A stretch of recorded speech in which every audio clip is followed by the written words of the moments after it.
En este punto 4 de la teoría de aldehídos y cetonas vamos a ver la síntesis. Los aldehídos y cetonas se pueden preparar por tres métodos importantes, que son la oxidación de los alcoholes. Diferentes tipos de alcoholes al oxidarlos van a generar aldehídos o cetonas. Por otro lado tenemos la ruptura de los alquenos mediante ozonólisis.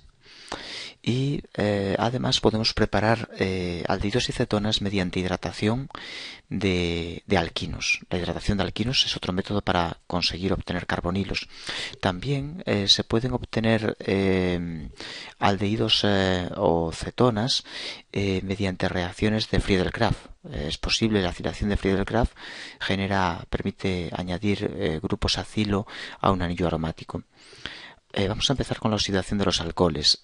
Los alcoholes primarios, como el etanol, los podemos oxidar con PCC en diclorometano para formar aldehídos. Aquí tenemos el modelo molecular del etanol y al añadirle PCC en diclorometano pues nos genera un carbonilo, un aldehído, el etanal. La oxidación supone la pérdida de dos hidrógenos, uno el del grupo hidroxilo y otro el del carbono, y la formación de un enlace doble entre ambos. Si el alcohol en vez de primario es secundario, su oxidación, en este caso puede ser con el reactivo de Jones, trióxido de cromo con protones agua, nos va a conducir hacia una cetona. Nos conduce a una cetona. Alcohol secundario para dar cetona. Alcohol primario con PCC para dar aldehído.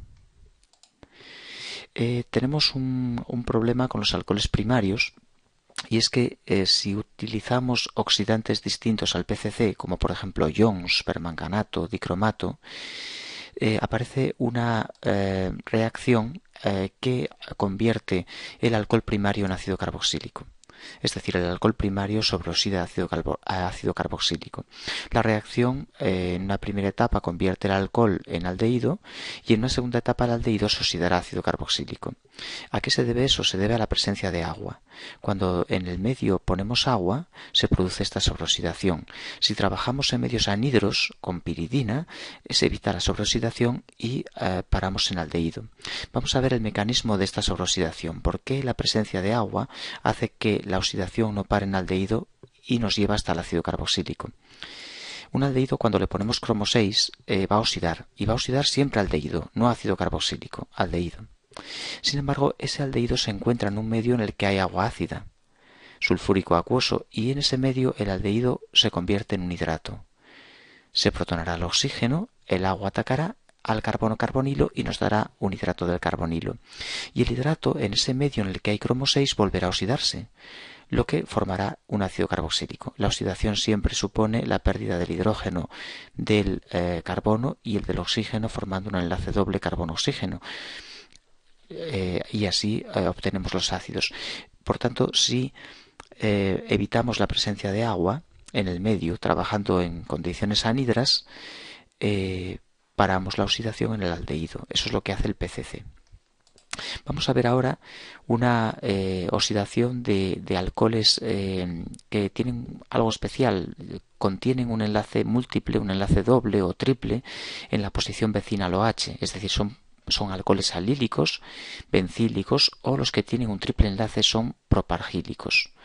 Estos alcoholes tienen un oxidante, se oxidan a carbonilos con un oxidante especial, un oxidante específico de ellos que es el dióxido de manganeso. Aquí tenemos un alcohol, un diol, una molécula con dos alcoholes, uno de los cuales tiene una característica especial, y es que es vecino a un doble enlace. Este alcohol se conoce como alcohol alílico. El otro no tiene el doble enlace contiguo, lo tiene en la siguiente posición. Este no es alílico, pero este sí. Cuando añadimos a esta molécula dióxido de manganeso, MnO2, el dióxido de manganeso va a oxidar de forma específica el alcohol alílico, convirtiéndolo en aldehído. Separará la oxidación en aldehído y sin embargo no oxida el alcohol que no es alílico. Por tanto, estamos ante una oxidación específica de alcoholes alílicos. La molécula puede contener más tipos de alcoholes, pero solo oxidarán los alílicos, o bencílicos o propargílicos. Vamos a poner un ejemplo de un alcohol bencílico. Es el alcohol vecino a un anillo aromático que también con dióxido de manganeso oxidará de forma específica aldehído.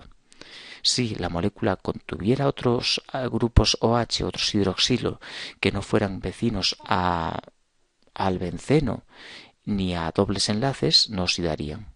Y por último vamos a ver la oxidación de un alcohol contiguo a un triple enlace, se llama propargílico. La oxidación de propargílicos es también específica con dióxido de manganeso y nos genera también un aldehído. Son métodos para obtener aldehídos o cetonas con insaturaciones en las posiciones vecinas. Se llaman alfa-beta insaturados. Se denomina alfa al carbono vecino al carbonilo y beta al siguiente, y por tanto presentan insaturaciones entre los carbonos alfa y beta. Otro método muy importante para preparar aldehídos o cetonas es la ruptura de alquenos con ozono. Cuando tenemos un ozono y le ponemos, cuando tenemos un alqueno y le ponemos ozono en diclorometano seguido de una reducción, por ejemplo con zinc en acético, el doble enlace va a romper y cada carbono de ese doble enlace va a unir a un oxígeno del ozono por un doble enlace. Si el carbono del alqueno tiene hidrógenos, forma aldehídos, como en el caso de la parte izquierda de la molécula, que va a formar el etanal cuando este carbono una a uno de los oxígenos del ozono. La parte derecha, como no lleva hidrógenos, cuando el carbono una al oxígeno del ozono va a dar una cetona, va a dar la butanona. Y el tercer oxígeno del ozono pues se une al reductor, al zinc, para formar un óxido de zinc. Aquí tenemos el modelo molecular del alqueno. El ozono lo va a romper y nos va a generar dos productos, como vemos la 2-butanona, la butanona y el etanal. Vamos a pintar otro ejemplo con un alqueno cíclico. El alqueno cíclico también romperá con ozono, formando aldehídos o cetonas. El carbono del alqueno que no tiene hidrógenos forma cetona y el carbono que tiene un hidrógeno, este de aquí, tiene un hidrógeno, formará aldehído. Por tanto, formará un cetoaldehído, una molécula que tendrá aldehído y cetona. Al romper una molécula cíclica no se generan dos fragmentos, sino que la molécula abre y obtenemos cetoaldehídos, más el óxido de zinc. Es especialmente importante en la preparación de aldehídos y cetonas la ruptura de alquenos simétricos o terminales. ¿Por qué nos interesa mucho un alqueno simétrico? Porque al romper con ozono genera exclusivamente un producto. Cuando rompemos este alqueno nos va a dar exclusivamente dos moléculas de propanona y por tanto no se forman mezclas que después tengamos que separar. Cuando rompemos un alqueno asimétrico obtenemos dos productos y después hay que separarlos. También nos ocurre algo parecido con un alqueno terminal. Al romper un alqueno terminal con ozono vamos a obtener dos productos, pero uno de ellos va a ser metanal. Rompemos por aquí, obtenemos aquí un aldehído y aquí en el extremo de la cadena nos va a quedar el metanal. Los alquenos terminales siempre liberan metanal. ¿Qué ventaja tiene el metanal frente a otros aldehídos o cetonas? Que es muy volátil y se separa muy fácilmente del otro aldehído o cetona que se forma en el medio. Por tanto, la ventaja de oxidar alquenos terminales es la fácil separación del metanal de esa mezcla de reacción. Y para terminar vamos a hidratar alquinos. Los alquinos terminales son especialmente interesantes alquinos terminales o también alquinos simétricos. Nos permiten obtener aldehídos o cetonas dependiendo del reactivo que les pongamos. Así, por ejemplo, si un alquino se hidrata con sulfúrico agua y sulfato de mercurio, esa hidratación será Markovnikov y va a aportar un OH al carbono más sustituido del alquino y un hidrógeno al menos sustituido, una hidratación Markovnikov. Hidrógeno al carbono menos sustituido y el OH a la posición más interna, lo que nos conduce a un enol, y el enol tautomeriza hacia una forma más estable que es la cetona, y así conseguimos la propanona. La hidratación Markovnikov del propino nos va a dar la propanona. Si hidratamos la molécula antimarkovnikov con un borano, el diciclohexilborano seguido de oxidación con agua oxigenada, vamos a obtener una adición antimarkovnikov, es decir, el OH va a ir al carbono menos sustituido y el hidrógeno al más. De nuevo obtenemos un enol, el cual tautomerizará hacia el carbonilo, que en este caso va a ser un aldehído. Podemos conseguir aldehídos a partir de alquinos terminales y cetonas también a partir de esos alquinos. Debemos tener cuidado con los alquinos internos, puesto que habitualmente generan mezclas, tanto con la hidratación Markovnikov como con la antimarkovnikov.